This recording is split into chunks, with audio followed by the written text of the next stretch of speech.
I'm up to. I'm showing you Pluto in Gemini in the third house. And what I'm going to do is read a little bit from Robert Hand, and it's a little bit of interesting stuff on Pluto, and you can take this into account with your composite Pluto. So Pluto is the planet of birth, death, birth, and regeneration. In the composite chart, it represents those energies that cause a relationship to go through periods of heavy change. And when Pluto is operative, something has to go out of existence for a new order to be born. So we can see that when we have issues in relationships that will hit stalemate, and then an old way of being will die, and then something new will come into existence, or it can be the ending. And all relationships, this can be work related, it can be intimate relationships, it can be family relationships, it can be development relationships with a child. So there's a lot of ways of using a composite chart. Also, Robert Hand says, the old must be cleared away to make room for the new and state of being that will follow. When dealing with Pluto, you must let go of whatever is going through the Plutonian crisis. If you try to hold on to it when something that is properly dead, you will not succeed in saving it. You will only make the situation worse. So we've got to allow for change in our relationships, and the composite chart is a brilliant way of figuring out what we're working on. I'm going to go to my slide here, and hopefully you can see. I'm sure you can. So what we're looking at is the house and sign where composite Pluto resides, because that shows us the evolutionary intention and the prior life desires.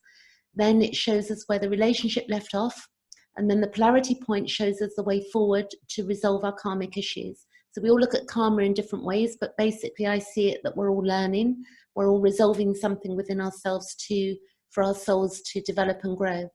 And we do that through other people as well. We'll be looking at the north and south nodes and the location of the rulers, really important. And the intention of the relationship will be seen in the polarity point of Pluto and the house and sign it resides in. Here we can also understand the reason for why the relationship is taking place.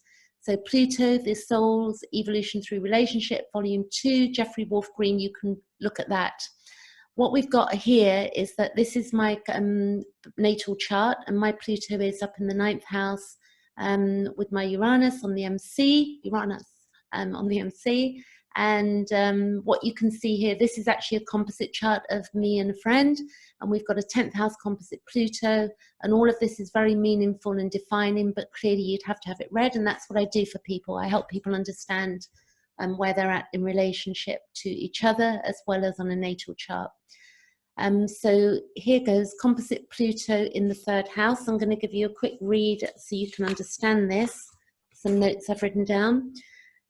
We've got if we're looking at composite Pluto, house of Gemini, it's about growth that is rapid, limitations being confronted, and that slow growth and examination of the psychology, emotional needs, intentions, and desires. It's about embracing of the new ways and agreements and new ways of thinking things through, and new ways of being. It's about intensity and discussion, psychology, to know the other's mind and to understand the other's openness in thinking and ideas. So it's about being open with each other. And then we've got feelings of being challenged and manipulated can take place here.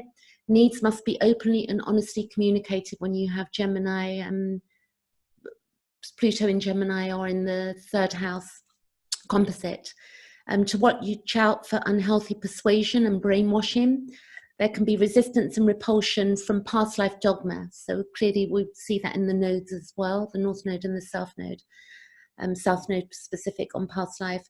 Composite Pluto polarity point is the 9th house of Sagittarius. And what we do is that we would remedy any issues with the Pluto Gemini 3rd house by looking at personal truth and being open to new possibilities, social interaction, and it can include traveling as well.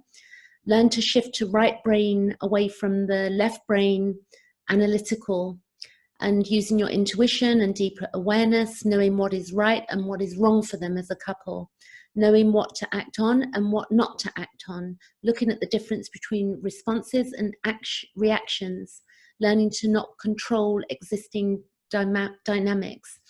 Any questions, allowing intuition to come in, so asking questions that allow for that, allowance for maximum growth, and a relationship is that's really about the ultimate truth. So, you know, you want to get away out of the dogma and move to emotional truth. And what I have here is from Jeff Wolf Green. It's Pluto 1, page 346. And the need, so basically with the Pluto, it's about the need to merge with source. The universal requires that the individual leaps into the abyss with faith, so that all barriers preventing this conscious union can be dissolved. Yet this evolutionary need is commonly met with resistance and fear. Just as the wave can resist returning to the sea for a time, so does the egocentric identification within the individual resist. So our ego resists change, yeah? Our ego gets fearful or scared or jealous or whatever. So our ego is in resistance often. And what we're doing is surrendering to the cosmic ocean of or being from which he or she originated. So that's very beautiful. Carl Gustav Jung said, I love Carl Gustav Jung, he says, until you make the unconscious conscious, it will direct your life and you will call it fate. So take that into account. It's very true and real. And we can see how this statement has a direct connection to Pluto. And what you resist not only persists, but it will grow in size. So looking at your chart is going to help you to evolve relationship problems, but your own dispositions as well, and past life stuff. And that's it for today. I'll be back with the sign of Cancer next week, or maybe earlier this week, because it's Christmas weekend and I've got lots of time to get stuff done. So if you're watching this today, happy Christmas to you. And I'll be back with more on Pluto Composite. Thanks for watching.